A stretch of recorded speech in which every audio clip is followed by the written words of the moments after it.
I love the story of the man who prayed, "Lord, give me patience and give it to me now." The difficulty in learning patience is because it only comes over time. James, the brother of Jesus, said, "Be patient, therefore, brothers, until the coming of the Lord. See how the farmer waits for the precious fruits of the earth, being patient about it until it receives the early and the late rains. You also be patient. Establish your hearts, for the coming of the Lord is at hand. Do not grumble against one another, brothers, so that you may not be judged. Behold, the judge is standing at the door." As an example of suffering and patience, brothers, take the prophets who spoke in the name of the Lord. Behold, we consider those blessed who remained steadfast. Of course, we live in an instant society. Does anyone remember when TV sets had to warm up? Or do you remember life before microwave ovens? Rice used to take forever to cook. Then came minute rice. And I understand that 10-second rice has just been released. Somehow patience sounds a little nostalgic. There's no need to wait anymore. But consider the world 2,000 years ago. People walked everywhere they went. They crossed the sea by sail, and food was farmed, not synthesized. Let me suggest that today the meaning of patience has changed. Now patience has become a deliberate choice. So what do we gain by waiting? First, think about love. We're looking for the perfect mate, but the fact is the perfect mate only comes through learning to be patient with your spouse. Stephen Kendrick in The Love Dare wrote, "Patience gives your spouse permission to be human. It understands that everyone fails. When a mistake is made, it chooses to give them more time than they deserve to correct it. It gives you the ability to hold on during the rough times in your relationship rather than bailing out under pressure." Second, understand that patience is the opposite of selfishness. Dieter Uchtdorf wrote, "Patience is not passive resignation, nor is it failing to act because of our fears. Patience means active waiting and enduring. It means staying with something and doing all that we can, working, hoping, and exercising faith, bearing hardship with fortitude, even when the desires of our hearts are delayed. Patience is not simply enduring, it is enduring well. Impatience, on the other hand, is a symptom of selfishness. It is a trait of the self-absorbed. It arises from the all too prevalent condition called center of the universe syndrome, which leads people to believe that the world revolves around them and that all others are just supporting cast members in the grand theater of mortality in which only they have the starring role. Third, patience allows us to truly understand. For example, we think vision is immediate, but Jennifer Roberts, an art history professor at Harvard, requires her students to sit in a museum and look, really look at a painting for 3 hours before opening a book or going online to write their research paper. She says, quote, "It is commonly assumed that vision is immediate. It seems direct, uncomplicated, and instantaneous, which is why it has arguably become the master sense for the delivery of information in the contemporary technological world. But what students learn in a visceral way in this assignment is that in any work of art, there are details and orders and relationships that take time to perceive. Unfortunately, as we rush through life, we're like tourists visiting 14 countries in 10 days. We saw it, but we really didn't see it." Paulo Coelho asked the question, why is patience so important? And his answer is, because it makes us pay attention. Finally, perfection requires patience. So how do we learn to be patient? First, we need to understand that this fruit of the Spirit grows under stress. I like what Joyce Meyer had to say. Patience is the fruit of the Spirit that grows only under trial. It is useless to pray for patience. Well, actually, I encourage you to pray for patience, but I'll tell you what you'll get: trials. Oh, think about it. When do we grow the most? It's not when times are good. Where is the incentive to change? We grow when we're challenged, when times are tough. For a kite to fly, the wind must blow. Paul, Peter, and James all recognized this principle. Paul told the Romans, suffering produces endurance, and endurance produces character. Romans 5, verses 3 and 4. James, the brother of Jesus, wrote, the testing of your faith produces steadfastness. That's our same word, endurance. And let steadfastness have its full effect, that you may be perfect and complete, lacking in nothing.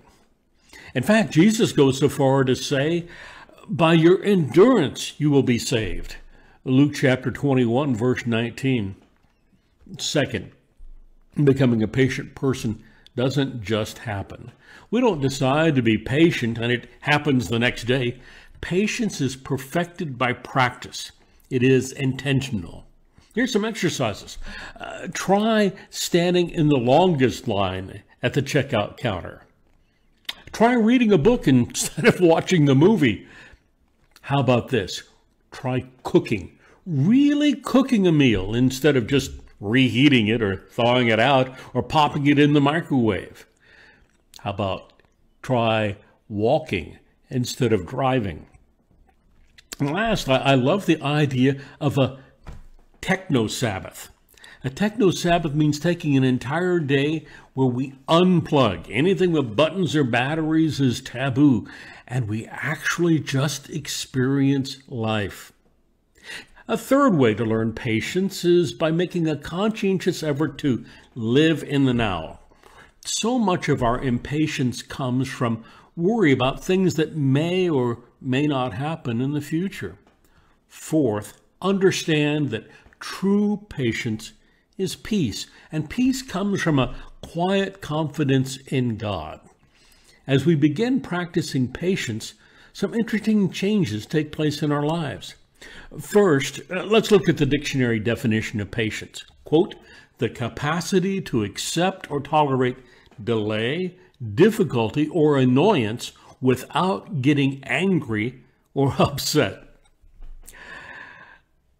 I like what Tony Bernard wrote. For many years, my reaction to the presence of any one of these three was to get angry, or at least upset. Then I realized that this response served only to make an already stressful and unpleasant situation worse. So I began making a conscious effort to respond to delay, difficulty, or annoyance differently.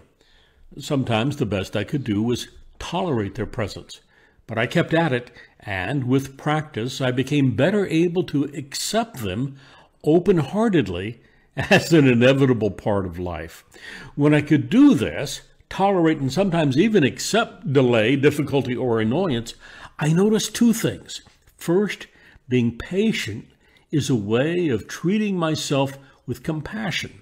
Compassion is the act of reaching out to those who are suffering, including ourselves. I definitely suffer when I'm impatient because lack of patience is a stress response to whatever is going on in my life. I can feel the stress in both my mind and my body. And so cultivating patience is a way of taking care of myself, which is the essence of self-compassion. Second, I noticed that being patient gave rise to a feeling of equanimity, a calmness of mind that makes it easier to ride life's ups and downs without being tossed about like a boat in a storm. Thanks, Tony, for those observations. Now, in the Bible, we need to understand that there are two different kinds of patience that are mentioned in the New Testament. First, sometimes it takes all of our strength just to hang on. The Old King James used the term long-suffering to describe this virtue. I like that. The Greek word behind it is macrothumia. Paul describes macrothumia as one aspect of the fruit of the Spirit in Galatians chapter 5, verse 22. He also says that it's a key ingredient in good relationships. And he continues, macrothumia is the first quality of love, 1 Corinthians 13:4. We'll look more at that in just a couple of weeks.